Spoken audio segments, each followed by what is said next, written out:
Hi guys, my name's Paul Kinvig and I'm a singer-songwriter, I've been called. So I write my own stuff and I've been doing it for over 20 years now. Can you pick 3 words that best describe your music? Okay, 3 words that best describe it. That would be acoustic, be rock, and it would be lyrical. Who is the major influence on your music and why? God, it's a tough one. I was lucky enough to grow up in a time when chart music and there's no MTV, there was no iTunes or anything like that. So literally you had what was almost presented in the charts, both album and single.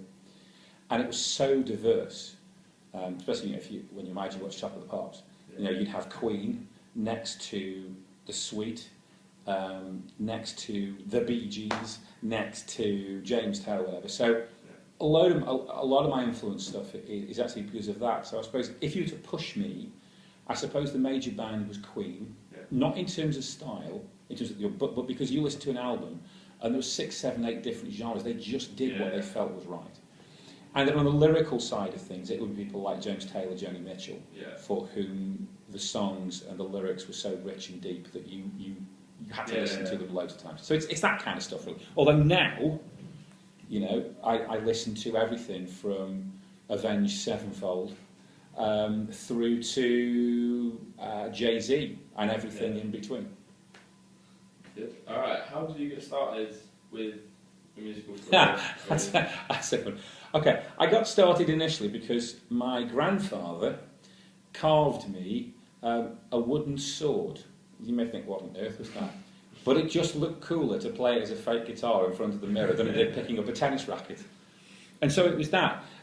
I first picked up a guitar when I was about 17. And I'd actually always been interested in lyrics because English was my thing. So I'd written stuff.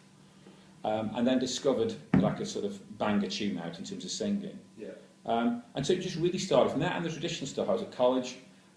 Guys got together who were into all music and so forth, and we started a band. And that's it, really, and it's stuck with me ever since.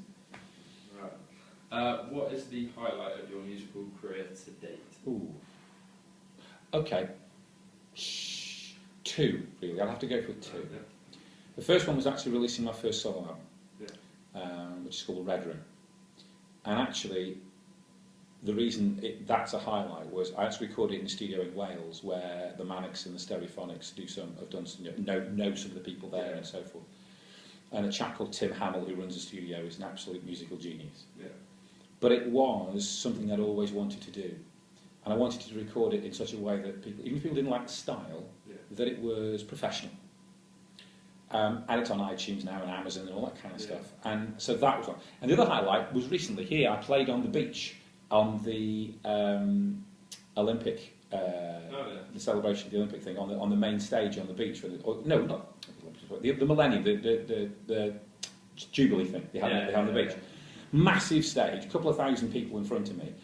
I didn't realise it would be that big a gig, so I turned up and thinking, this is me and a guitar. And that was it. I hadn't even got the band with me. So I played for about 45 minutes, and it was just superb. Everyone on the beach was singing and dancing and stuff. So that was pretty cool. That's a funny one. If you were an animal, what animal would you be? If I was an animal, I obviously wouldn't be an orangutan because it could be an orangutan because of the hair. I'd be a wolf. Because they are family orientated, but they bond for life, and they look after each other. But they also are strong and independent, and they look cool. That's a good answer. All right, last question. Why should we come to your next gig? Cool. Why should we come to it? Because you'll hear stuff that you know. Because I do a mix of my own stuff and cover stuff, depending on the gig, depending on what it is. Hopefully you'll hear some of my own songs that make you think, and just maybe speak to things that are going on in your life, because I write about stuff like that. And hopefully you also have some fun and sing your head off as well. Because it's, I like to have sort of make the gigs easy and relaxed, and just to, people to come in and have a good time. All right. Thank you very much. My pleasure.